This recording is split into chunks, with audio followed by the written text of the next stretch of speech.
So I just made it up chapter 90, Crescent City's House of Flame and Shadow. So we're going to go ahead and put that there for a second.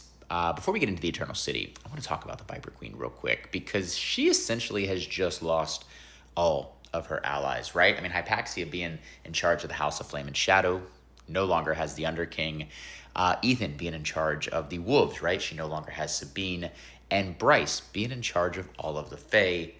She no longer has the Autumn King. So knowing all of that, I'm very curious to see how much power the Viper Queen is going to be really allowed to continue having in this city. Now, back to the Eternal City. I am a little confused by something because Bryce and Hunt, right? They're up in the room and she puts the mask on and all of a sudden, right, she puts the souls into the fallen wings and the wings leave and they go over to the hill, right? Regulus shows up. And then all of a sudden, right, she brings hell right up over top of that hill, making it seem like they've caught him off guard, right? The surprise. And then he goes on to explain that he knew the Northern Rift was open, right? He knew hell was coming in, and he has prepared all his forces to take care of this, right? So he technically is a step ahead of Bryce at this point.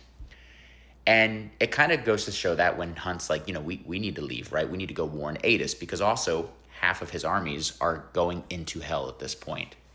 So, of course, they teleport to the hill. But they don't warn Adis, right? The mech suits end up, killing a lot of these demons. And then Bryce puts the mask back on because now we're going into phase 2 of our plan. And then she rises up even more souls, right? Puts them into the demons, puts them, basically anybody that is unalive at this point, right? And gives them a body. And then they obviously hack into the mech suits, puts even more souls into the mech suits, right? So has this entire time Bryce been one step ahead of Regulus's one step ahead, right? I feel like she's 2 steps ahead at this point. But here's my theory, right? This is a crazy theory, right? Because if it's right, then y'all are going to think I've already read the book, right? But if it's wrong, then it's just a really crazy theory. But I feel like it's a good one, right? What if, right, when Bryce opened up the Northern Rift, right, and she allowed hell to come through, what if she knew that Regulus knew that was happening, and then she closed the Northern Rift and then used the sword and dagger to reopen the portal to nowhere? So that way, technically, now that the Asteri are attacking hell, they're not actually attacking hell, they're going into the portal to nowhere. That, right?